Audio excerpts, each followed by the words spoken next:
sudah diungsikan. Nah, ternyata ketika kami mau pulang gitu ya, Bu Bidan Mustika bilang, "Dok, ada dua ibu hamil." Loh, iya, katanya sudah diungsikan semua ke tempat yang lebih bawah itu berarti kan itu kan memang daerah perbukitan ya. Ya longsor ya jalannya longsor dan itu titik-titik longsor itu banyak. Ya, sungai yang awalnya ya lebarnya 5-10 meter itu bisa sampai 100 meter. Jembatannya hilang. Beliau-beliau yang dari perikanan, dari teknik itu langsung meminum hasil itunya ya, terbukti. Hasil dari alat penjernihnya itu ya, Dok? Alat penjernihnya itu. Ya nggak apa-apa, akhirnya seperti itu. Lihat ibu pertiwi sedang bersusah hati.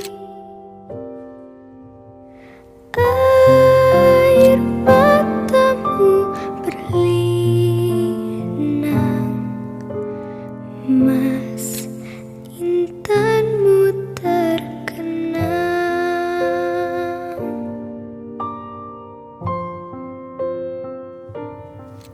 Halo, selamat datang di MedTalk Stories Beyond the Code.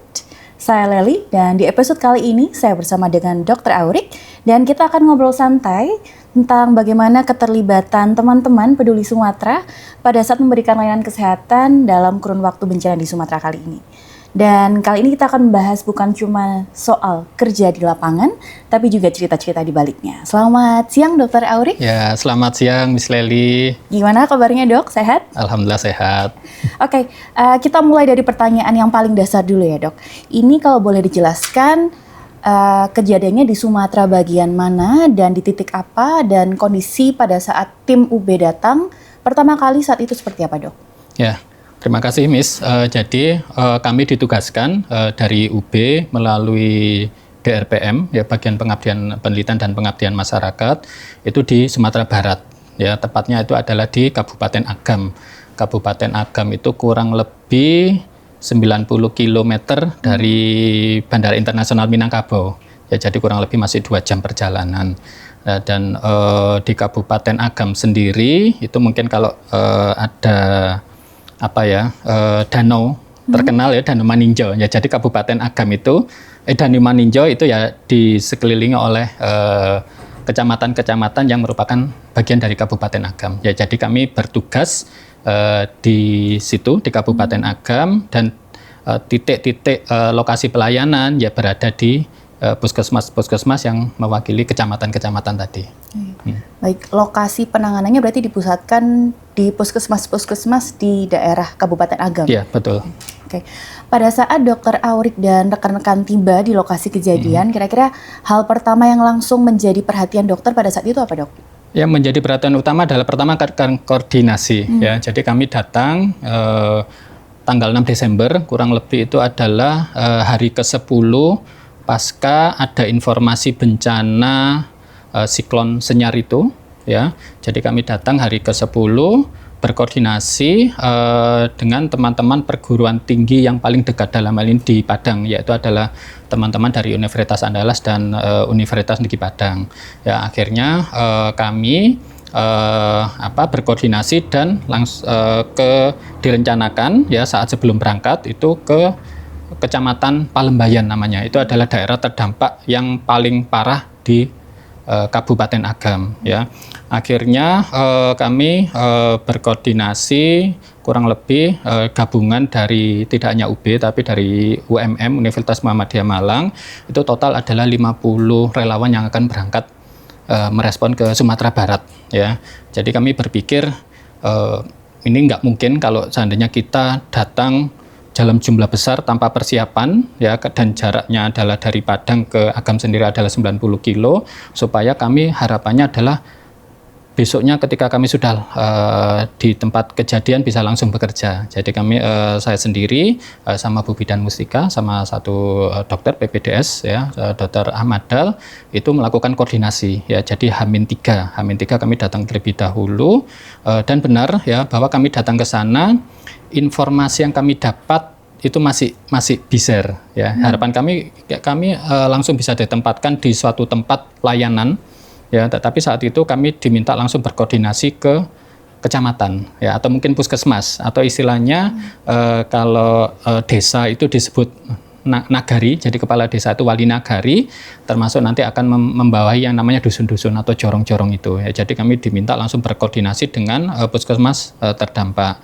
ya. Akhirnya pada tanggal 6 malam itu kami menginformasikan berencana ke wilayah yang namanya Palembayan itu ya. Tetapi kami dapat informasi dari teman-teman Andalas itu sudah banyak relawan di sana ya, sehingga kami berkoordinasi ya sudah Dok, kita ke kecamatan Malalak saja, itu kurang lebih sekitar 40 km lah dari lokasi kami menginap di sana. Seperti itu. Baik. Dari 50 personel yang berangkat, Ya. tadi Dr. Aurik menyampaikan ada 3 tenaga medis dari UB, Dr. Aurik, bidan mustika, dan 1 mahasiswa PPDS. Ya, waktu awal itu. Waktu awal ya, Dok. Untuk Setelah asesmen itu, awal. apakah ada pemberangkatan tim yang lain selain dari tenaga medis, Dok? Betul. Jadi ada 3 hal ya misi kita, yaitu adalah layanan medis. Dalam hal ini adalah memastikan fungsional dari layanan kesehatan. Alhamdulillah kami mendapati bahwa rumah sakit daerah tidak kolaps. Ya, sehingga akhirnya kami bergeser ke layanan primer, dalam ini adalah puskesmas. Jadi adalah memastikan bahwa fungsi dari puskesmas itu bisa memberikan layanan kepada masyarakat secara langsung. Lalu yang kedua adalah psikososial support, yaitu adalah sangat jamak ya, ketika ada suatu kejadian bencana ya pasti rasa takut, sedih, mungkin penolakan terhadap kejadian yang ada itu pasti terjadi, dan itu adalah kami declare sasarannya adalah selain masyarakat sendiri, kami juga memperhatikan teman-teman dari tenaga kesehatan ya, karena kami masih belum dapat gambaran, jangan-jangan ya kami tetap berhipotesa bahwa jangan-jangan tenaga kesehatan ini juga terdampak. Nah itu. Dan yang ketiga adalah karena ini adalah bencana hidrometeorologi ya, hampir semua bencana yang pernah kami respon itu adalah kalau ada pengungsian ya, ada perubahan kehidupan sosial di sana, berarti kebutuhan dasar yang paling utama adalah water and sanitation hygiene, adalah air. Yang kami hitung adalah 15 sampai 20 liter per penyitas. Ya, jadi kami menginformasikan bahwa kira-kira UB ini bisa nggak sih bikin alat penjernih air yang di lokasi pengungsian. Ya, alhamdulillah koordinasi dari teman-teman perikanan, termasuk dari teman-teman teknik itu bergabung dalam tim besar yang 50 orang tadi itu. Oke.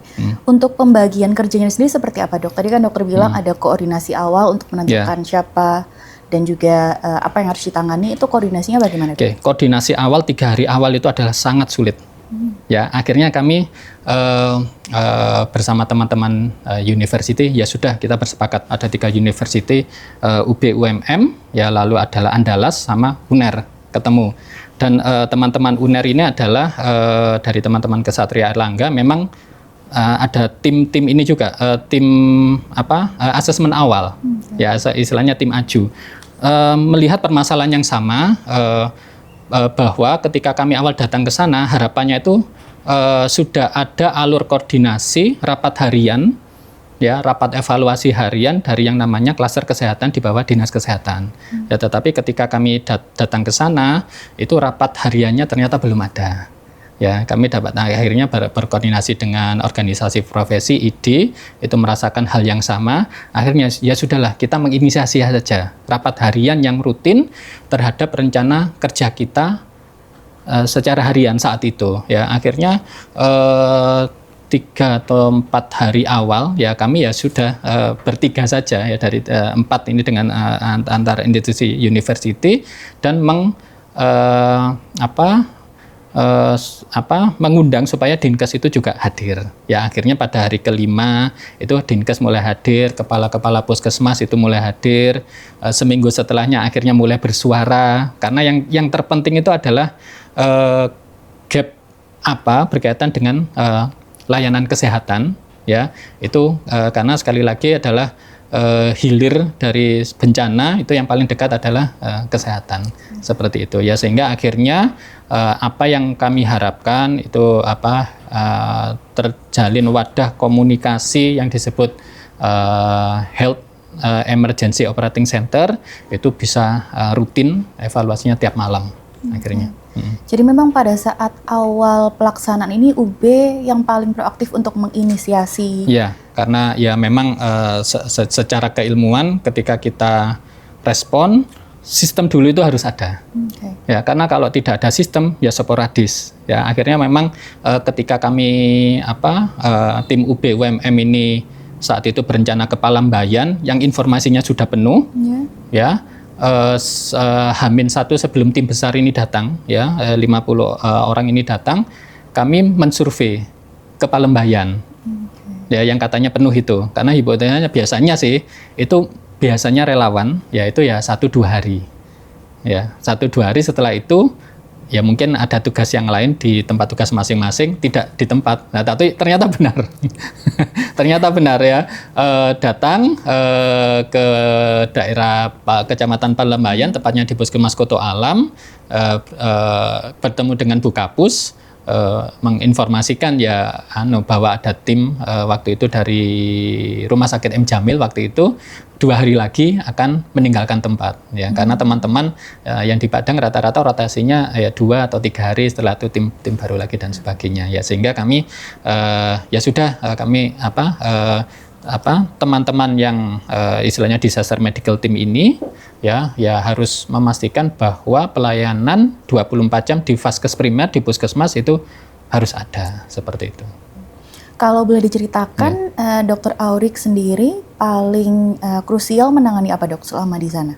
Karena kami datang berarti awal minggu kedua ya, jadi fase akutnya ya itu sudah tertangani. Dalam hal ini kalau fase akut dalam bencana itu adalah trauma ya. Kalau kami berdiskusi dengan teman-teman UNAN ya, itu waktu itu melakukan operasi selama 2 hari di RSUD Lubuk Basung, yaitu ibu kotanya Kabupaten Agam, itu kurang lebih 30 operasi debridemen saat itu, termasuk ada yang dirujuk sampai ke Padang, ke M. Jamil seperti itu. Jadi kami saat itu paling banyak ya menangani memang adalah memang pasien-pasien ISPA, dan yang kedua adalah ini pasien chronic disease yang sebetulnya tidak ada hubungan sama sekali dengan bencana hidrometeorologinya ya, intinya pasien hipertensi ya, pasien hipertensi sebelum bencana juga ada, tetapi kok datang ke area pelayanan kami ya ternyata ya karena terputus akses terhadap fasilitas kesehatan ya, terputus akses terhadap jalan menuju puskesmasnya, karena memang secara topografi ini Danau Maninjo ini mungkin dulu gunung sehingga sekitar danau itu adalah dataran tinggi perbukitan seperti itu. Berarti ketika dokter tiba-tiba didatangi pasien yang sebenarnya sakitnya tidak ada hubungannya dengan bencana itu, apakah pada saat itu dari tenaga medisnya sudah siap, obat-obatnya juga sudah ada atau gimana dok? Ya, jadi awal-awal koordinasi dengan puskesmas itu sistem kerja kami adalah istilahnya tadi ya, ke jorong-jorong. Jorong itu dusun. Ya, kenapa warga di dusun atau di jorong tersebut tidak mendapat akses ke puskesmas ya, karena ya longsor ya jalannya longsor, dan itu titik-titik longsor itu banyak. Ya, sungai yang awalnya ya lebarnya 5-10 meter itu bisa sampai 100 meter, jembatannya hilang. Nah, seperti itu. Jadi ya hanya bisa dilalui dengan jalan kaki atau mungkin jembatan darurat yang bukan beli ya, jembatan darurat ya, hanya kayu yang dipasang di batu gitu untuk lewat motor ya, seperti itu. Belum lagi hujannya itu tidak menentu ya.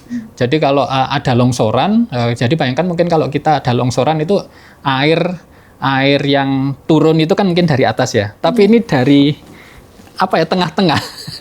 tengah-tengah longsoran dari dalam, kayak keluar dari tanah ya itu yang ya cukup ngeri waktu itu ya, kalau ada apa-apa ya itu. Jadi memang sistemnya adalah buka tutup, hujan gerimis dikit aja ya ketutup lagi seperti itu kalau di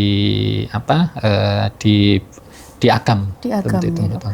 Berarti pada saat itu pasien dominannya di rentang usia berapa, Dok? Apakah anak-anak, ibu atau Dewasa, lansia? ya, dewasa, lansia, lalu berikutnya adalah anak-anak. Seperti itu. Baik, setelah beberapa waktu Dokter Aurik dan tim bekerja di sana, jujur menurut dokter apa yang paling terasa berat untuk dokter pada saat melakukan atau memberikan layanan kesehatan pada masyarakat di Kabupaten Agam tersebut? Ya, kalau berat mungkin dari beberapa teman-teman itu adalah tantangan alam. Tantangan alam mungkin ya kalau mungkin yang biasa nggak biasa jalan lari, mungkin kayak misalnya ini kan biasa lari ya, ya itu mungkin nggak terlalu berat ya. Tetapi ketika mungkin jalan ya 2-3 kilometer, tapi medannya elevasinya lumayan menanjak, ya itu mungkin berat-berat juga ya dari teman-teman nakes atau relawan yang lain itu juga lumayan berat. Ya karena memang model dusunnya itu paling satu dusun ya atau jorong itu maksimum kira-kira 30-40 kakak ya, sangat kecil ya kalau dibanding dengan yang di Jawa. Tetapi itu lokasinya terpisah-pisah, tersebar dan ya di kaki-kaki bukit itu. Seperti itu. Berarti lebih ke medan dan dilalui, ya, yang hujan tidak menentu. Dan cuaca. Dan cuaca yang masih sebetulnya berpotensi untuk menimbulkan longsor susulan ya, Dok. Ya. Dan kalau panas memang ya panas lumayan terik gitu di sana. Terik. Ya. Okay. Nah, di tengah kondisi yang bisa dibilang masih krisis ya, Dok. Ya. Bagaimana dokter dan juga tim UB Peduli Sumatera itu memanage atau saling menjaga satu sama lain agar tetap kompak dan juga bekerjanya efisien di tengah kondisi yang serba terbatas seperti itu, Dok? Ya, jadi kami saling melapor kapasitas. Ya, akhirnya tim-tim lain selain 4 perguruan tinggi ini, kami mempersuasif untuk bergabung dalam grup koordinasi. Ya, paling simpel WA. Ya, lalu kami lanjut Zoom tiap malam tiap jam 8 supaya teregistrasi. Teregistrasi itu adalah kapasitasnya apa? Oke, Anda membawa tenaga kesehatan ini, psikososial dan sebagainya, atau mungkin tenaga spesialistik ya yang harus dideploy di puskesmas, termasuk juga layanan mungkin yang lain-lain ya, mungkin water and sanitation hygiene. Ya. Tiap tim, tiap DMT, tiap disaster medical team pasti punya kapasitas berbeda. Sedangkan kami memplotting itu setidaknya harus ada 3 puskesmas yang harus 24 jam terlayani, yaitu yang di Malala, lalu Koto Alam, sama yang di Palembayan. Ya, termasuk juga nanti ada, akhirnya kami mengetahui bahwa ternyata tidak hanya 3 puskesmas ini yang harus terlayani. Contohnya ada puskesmas Maninjau yang itu benar-benar di tepi Danau Maninjau. Ya, kami juga baru mengetahui pada seminggu setelah kami di sana, ya ada tim-tim lain yang sebetulnya sudah datang ke sana, mungkin karena baru mengetahui ada grup koordinasi ini, itu menginformasikan bahwa tiap kali hujan itu pasti puskesmas tersebut mengungsi yang di tepian Danau Maninjau. Dan juga ada jorong yang terputus, itu paling aman itu adalah harus dicapai dengan boot. Ya, lewat Danau Maninjau itu harus dicapai dengan boot karena memang longsoran itu. Berarti seperti mobilitas itu utama teman-teman relawan bagaimana, Dok, pada saat memberikan layanan itu? Ya banyak jalan atau naik kendaraan itu adalah seperti ojek lokal ya. Sebenarnya bukan ojek lokal ya, tapi adalah puskesmas ini menginisiasi ya ini ya pemberdayaan lokal ya, warga terdampak supaya mengantarkan ke jorong-jorong tadi itu. Seperti itu. Berarti memang dan memang ya harus bawa kendaraan 4x4 memang ya. Seperti itu. Baik. Dari UB sendiri apakah kita juga menyediakan kendaraan ya, Dok? Ya, membawa. Jadi ada 3 mobil 4x4 double cab yang lewat jalur darat, lewat jalur darat 3 harian insya Allah, 2 hari 3 malam ya, driver-driver kita yang sangat tangguh itu mungkin yang tidak kami bawa ya ambulan dan tangki air ya. Dan alhamdulillah ya saya bersyukur itu akhirnya tidak terbawa ya, karena memang ketika menuju ke Kabupaten Agam sendiri itu teman-teman waktu itu lewat Bukit Tinggi ya, Bukit Tinggi mungkin kalau ada terkenal Kelok 44 ya, cukup riskan, Cukup riskan. sangat riskan. Ya, mungkin teman-teman waktu itu saya ingat waktu itu tim yang kendaraan 4x4 ini datang itu di kilo 44 itu saya dapat info jam 2 malam ya waktu itu ya. Cukup riskan karena mungkin beliau-beliaunya nggak tahu ngepas dan sebagainya, akhirnya ya berani aja. Baik, berarti memang sangat menantang sekali ya dok, ya, dari segi medan dan juga cara relawan untuk sampai di posko-posko terdekat itu memang tidak biasa dan juga banyak yang tidak pernah kita lewati sebelumnya. Ya, betul. Nah, Dr. Aurik, di satu wawancara terpisah yang kemarin sempat ditayangkan di kanal Universitas Brawijaya, dokter sempat menyampaikan bahwa keterlibatan ini bukan soal menara gading atau sekedar publikasi Scopus, tapi tentang bagaimana hasil penelitian benar-benar bisa kembali ke masyarakat. Nah, mungkin boleh diceritakan lebih lanjut dok, apa yang dimaksud dengan statement tersebut? Ya, kalau saya semua teori kebencanaan mungkin sudah kita pelajari ya, beberapa pembelajaran kita ketika mengajar di kelas ya, di mahasiswa kita, ya insya Allah sudah ada jurnalnya, ya sudah ada jurnalnya, textbooknya dan sebagainya. Ya, contoh gampangnya tentang fungsi command, control, and communication ya, teman-teman yang di sosial atau mungkin di sosiomedicine itu pasti adalah suatu hal yang utama. Ternyata ya memang ketika kita menginisiasi itu sangat sulit. Ya, bagaimana cara berinteraksi dengan dinas kesehatan, mungkin dengan BPPD dan sebagainya, supaya duduk bersama. Ketika kita datang ke sana bahwa harus lapor, harus koordinasi dan sebagainya, tetapi di luar ekspektasi harus koordinasi sendiri-sendiri. Nah, ya itu berarti ayo university ini kalau secara keilmuan sudah mengetahui, ya sekarang praktek keilmuan. Ya berarti dalam bentuk Pengmas yang saya sebutnya daril praktek. Terus yang kedua adalah air itu pasti akan menjadi masalah utama. Ya, makanya ya ini teman-teman water and sanitation hygiene itu banyak ya, entah dari teknik, perikanan dan sebagainya, itu pasti punya alat-alat yang portable untuk penjernih air. Ya seperti itu. Masalah utama adalah kira-kira airnya dari mana? Sekeruh itu bisakah? Ternyata jawabannya bisa. Ya, beliau dari teman-teman perikanan, dari teman-teman teknik bilang asal bukan plankton dot. Ya, bukan air danau yang warna hijau. Itu masih bisa. Tetapi kalau endapan itu bisa dengan filter ini. Akhirnya memang ya terbukti bisa. Ya, jadi waktu saya tinggal di Puskesmas Koto Alam, akhirnya teman-teman WOS datang ya. Jadi lumayan resourceable ya, membawa alat penjernih air yang beratnya hampir 100 kilo itu. Beliau-beliau yang dari perikanan, dari teknik itu langsung meminum hasil itunya ya, terbukti. Hasil dari alat penjernihnya itu ya dok? Alat penjernihnya itu, ya nggak apa-apa akhirnya seperti itu. Dan jadi memang yang wilayah puskesmas yang kami tinggal waktu itu ya bermalam di sana memang menutup layanan rawat inapnya karena alasan air. Karena alasan air. Jadi memang airnya saat itu keruh ya. Jadi kalau seandainya untuk masak atau mungkin untuk keperluan pasien ya nggak memungkinkan dengan air keruh seperti itu. Berarti ketika layanan penjernih airnya, teknologi penjernih airnya itu sudah berfungsi, akhirnya layanan kesehatan itu bisa berfungsi. Ini kembali. Ya harapannya seperti itu ya, tapi ini masih belum saya tanya ulang. Harusnya sih sudah.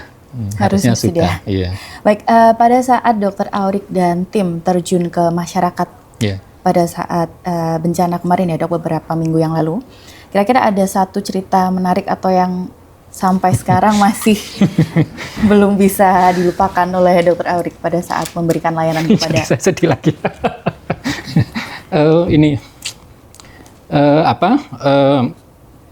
Ada wilayah ya yang di Malala itu ya, memang namanya di Tobo Tengah. Saya baru mengetahui kalau di situ ada ibu hamil dari Ibu Bidan Mustika ya, ada 2 orang ya. Bayangan saya dapat informasi bahwa dari Bu Kapus sebelumnya bahwa ketika hujan lebat itu teman-teman puskesmas Malala itu sudah nggak nyaman sebetulnya, sehingga ibu-ibu hamil yang kemungkinan akan melahirkan Desember Januari itu sudah diungsikan Ya, jadi hebatnya puskesmas ini sudah mengetahui, dan memang itu adalah hal rutin yang harus diketahui oleh puskesmas. Itu sudah diungsikan yang kemungkinan itu tidak melewati setelah sungai. Jadi puskesmas Malala itu melewati dua jembatan lah. Yang dua jembatan itu putusnya ya yang tadi saya bilang sampai 100 meteran tadi itu ya, sudah diungsikan. Nah ternyata ketika kami mau pulang gitu ya, Bu Bidan Musika bilang, "Dok, ada dua ibu hamil." Loh iya, katanya sudah diungsikan semua ke tempat yang lebih bawah itu berarti kan itu kan memang daerah Perbukitan ya. Ternyata ada ibu hamil itu kembali ya, tinggalnya di dalam truk. Di dalam truk ya berarti ya tanggal mulai awal itu ternyata beliau kembali lagi ya tinggal di situ ya, intinya ini ya kena luka juga ya, infonya beliaunya juga kehilangan 2 keluarga, dan waktu itu ada luka terinfeksi yang sudah dibersihkan, tetapi kan ya karena air bersih aja tidak ada ya waktu itu ya, terbatas ya ceritanya ya, masih basah lukanya, sampai minggu ketiga itu masih basah seperti itu. Ya itu yang ya Allah kuat ya. Itu. Tapi pada saat itu dapat segera ditangani atau kita rujuk ke saat itu memang itu kendalanya memang warga kita ya memang ya ingin dirujuk itu ada indikasi rujuk ya banyak, termasuk anak yang sebelumnya saya temui dengan pneumonia itu nggak mau dirujuk juga. Ya ingin ya sudahlah di sana lah tempat tinggal kami seperti itu. Itu jadi tantangan tambahan lagi ya, Dok, ya, ketika ada yang menolak layanan. Ya, harusnya dirujuk ke tempat yang lebih aman. Ya mungkin kita masih belum mengeksplor lebih jauh kenapa nggak mau dirujuk, atau mungkin ke shelter yang ada di Lubuk Basung. Itu memang kami akhirnya menginformasikan ke teman-teman psikososial support saat itu ya, karena kan memang modelnya kami pasca layanan di suatu tempat ya yang di Jorong, kami harus segera berpindah ngejar sebelum jam 12, jam 13 itu. Karena biasanya di atas duhur itu memang akan hujan lagi. Jadi kan pilihannya ya kalau kami nggak ingin terjebak ya udah sekalian stay aja di sana ketika itu longsor. Ya sudah mungkin ya 2 atau 3 hari biasanya longsorannya akan sudah dibuka lah. Sudah dibuka lagi. Ya. Baik. Setelah pulang dari Sumatera nih, Dok, kira-kira ada cara pandang dokter yang berubahkah soal merawat di situasi krisis? Apalagi dengan keterbatasan akses dan juga medan yang cukup berbahaya bagi kita pada saat kita lewati kemarin? Kalau bagi saya ya medis ya, ini bukan masalah kita ngobati ya. Mungkin kalau ngobati ya mungkin ya harian saya sebagai dokter pada pasien ya. Tetapi ternyata ada sistem yang lebih besar. Yang itu mungkin sedikit unreachable bagi saya ya. Ternyata misal bagaimana cara kita ya, tadi saya bilang bahwa hilir dari semua kejadian bencana itu adalah paling saat itu yang cepat terjadi itu adalah berkaitan dengan kesehatan ya. Tetapi akses menuju kesehatan ya ternyata kalau kita tidak mempersiapkan sebelum ada bencana, itu adalah kalau saya ya bukan hanya penting, itu paling utama ya. Jadi saya juga baru tahu ternyata Agam ini adalah masuk program Nusantara Sehat Daerah Tertinggal. Itu ketika saya jalan-jalan, dalam hal ini adalah nyari makan di sekitar warga ya, memang kesan banyak anak ini kok kecil-kecil ya. Ya itu berarti hipotesa jangan-jangan angka kejadian kurang gizi dan sebagainya sebenarnya sudah ada. Seperti itu. Jadi ketika kita bilang berkaitan dengan respon bencana ya, jangan bilang kita siap bencana kalau daily praktis berkaitan dengan layanan kesehatan sebenarnya kita sudah keteteran. Ya, atau mungkin kita nggak bisa melihat bahwa itu adalah hak dasar dari manusia. Nah itu kalau kita gagal memotret itu, ketambahan ada bencana ya sudah ya, kita mungkin kalau nggak gagap ya mungkin merasa bingung sendiri. Nah itu sehingga ya kita yang dari university, respon dari luar daerah tersebut yang harus mendampingi, dan bisa jadi kita harus menguatkan nakes-nakes kita ya, atau mungkin pemerintah daerah setempat yang ada di sana. Ya mereka mungkin nggak terdampak secara fisik, tapi secara psikis, bagaimana cara bertindak dan seharusnya, mungkin itu yang dikuatkan. Nggak boleh marah kita. Ya, jadi ya community itu nggak hanya masyarakat terdampak, tetapi bisa jadi pemerintah yang terdampak. Ya, jadi community development-nya itu juga harus menguatkan pemerintah juga. Jadi menurut Dokter Aurik sebenarnya seberapa siap sih Dok kita untuk menghadapi potensi bencana susulan ini? Karena kan sampai sekarang kita masih menerima early warning system ya Dok, akan ada siklus lanjutan. Kita siap itu rata-rata setelah kejadian ya.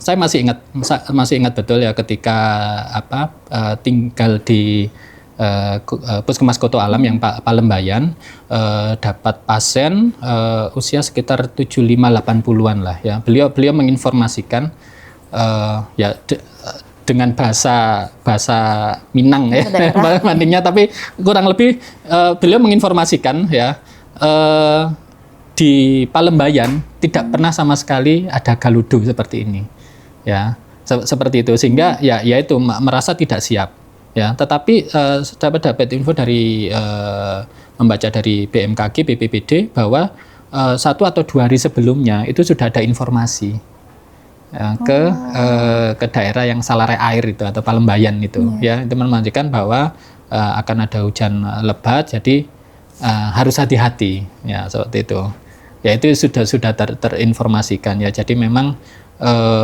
kita itu sering sedikit terlambat lah ya, sedikit terlambat berkaitan dengan early warning tadi sampai benar-benar mengalami.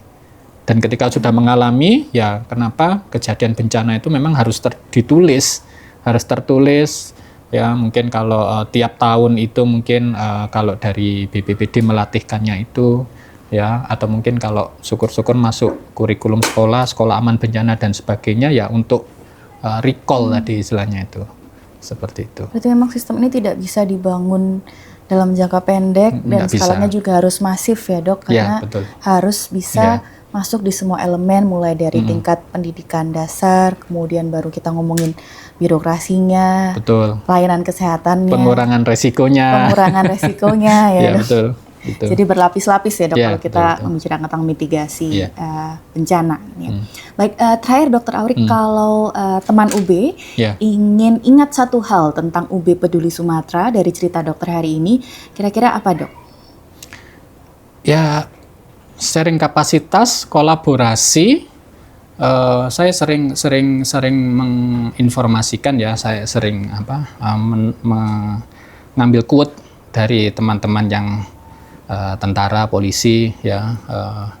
Waktu itu masih zamannya ketua BNPB itu Pak Samsul itu menginformasikan ya, kalau bagi tentara ceritanya itu tidak ada zona damai, tapi adalah zona di antara dua perang. Ya bagi kami yang pelaku pengurangan risiko, berarti kalau bagi Indonesia yang secara gifted itu adalah zona bencana, ya berarti tidak ada zona tenang. Yang ada adalah zona di antara dua bencana. Nah, dengan demikian ya mau nggak mau ketika kita hidup di Indonesia ya harus bersiap siaga. Dan memang pengurangan risiko itu kesannya mahal karena belanjanya itu seakan-akan tidak ada hasilnya, ya. Tetapi sebetulnya kalau dibandingkan dengan respon itu lebih mahal respon. Ya, dengan demikian adalah cara mengedukasinya adalah ya kita harus punya data yang tadi histori tadi itu dari bencana dulu itu seperti apa, berapa korban jiwa, material terdampaknya berapa masyarakat yang tidak bisa mengakses fasilitas umum kesehatan dan sebagainya, ya itu yang harus dibandingkan. Nah, sehingga memang tahapannya itu adalah tidak hanya respon, tapi bagaimana caranya mengurangi resiko tadi. Seperti itu. Oke, baik. Terima kasih Dokter Terima kasih, Aurik Miss untuk Lely. cerita dan juga sharing tentang bagaimana UB bisa memberikan kontribusi terhadap respon bencana darurat bagi saudara-saudara kita yang ada di Sumatera. Baik, terima kasih teman UB sudah menyimak podcast hari ini. Semoga apa yang kita diskusikan dengan Dokter Aurik bisa menjadi pengingat bahwa sebagai bagian dari institusi pendidikan, kita tidak hanya harus hadir di kelas, tapi juga hadir di masyarakat. Betul. Terima kasih Miss Terima Lely. kasih.